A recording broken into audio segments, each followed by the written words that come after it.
Hello everyone, welcome to day 11 of 25 days to know Ayurveda. आज हम बात करेंगे एंडोमेट्रियोसिस के बारे में। एंडोमेट्रियोसिस के साइंस क्या है, सिम्टम्स क्या है, कॉजेस क्या है, इसका ट्रीटमेंट क्या हो सकता है, इन सब की डिटेल्ड इन्फॉर्मेशन इस वीडियो में हम देंगे। तो सबसे पहले ये जानते हैं कि एंडोमेट्रियोसिस क्या होता है। यूट्रस के सबसे अंदर वाली लाइनिंग होती है एंडोमेट्रियम। यही एंडोमेट्रियम पीरियड्स में शेड होती है। स्टार्टिंग के 15 दिनों में एंडोमेट्रियम बनती है।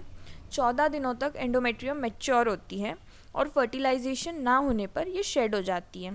ये सब हार्मोनल चेंजेस से होता है।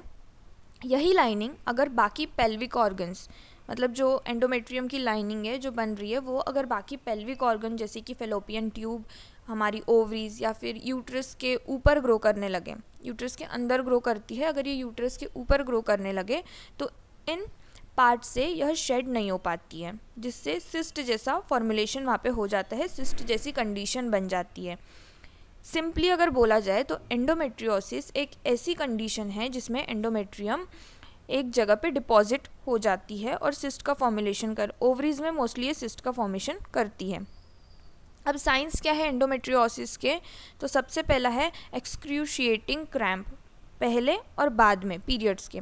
एक्सक्रूशिएटिंग क्रैम्प्स मतलब असहनीय क्रैम्प्स हमें होते हैं, पीरियड्स के पहले भी होते हैं और पीरियड्स के बाद में भी हमें बहुत ज़्यादा पेन होता है।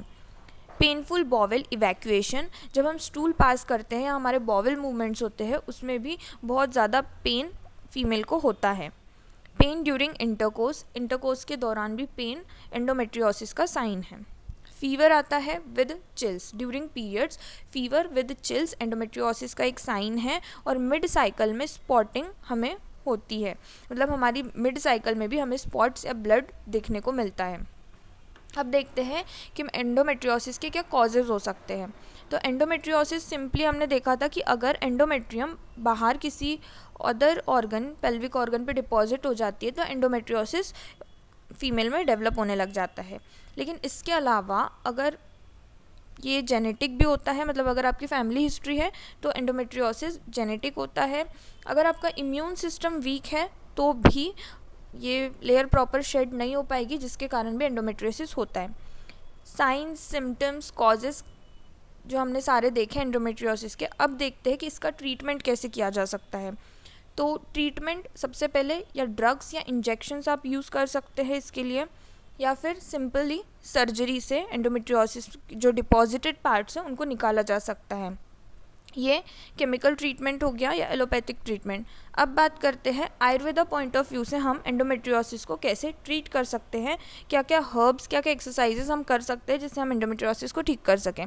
सबसे पहले एलोवेरा, एलोवेरा का इंटेक करने से एंडोमेट्रियोसिस ठीक हो सकती है। ये हमारे रेगुलर फ्लो को बढ़ाता है और डिटॉक्सिफिकेशन करता है, पेन को रिड्यूस करता है और ओव्यूलेशन को प्रमोट करता है।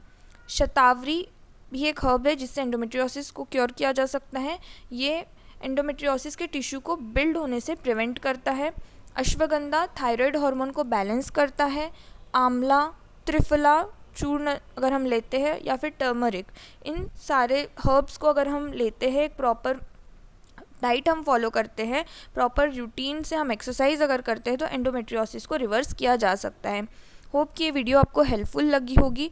अगर ये वीडियो आपको हेल्पफुल लगी, आप कुछ जान पाए, तो लाइक कीजिए, शेयर कीजिए और चैनल को सब्सक्राइब कीजिए। Thank you.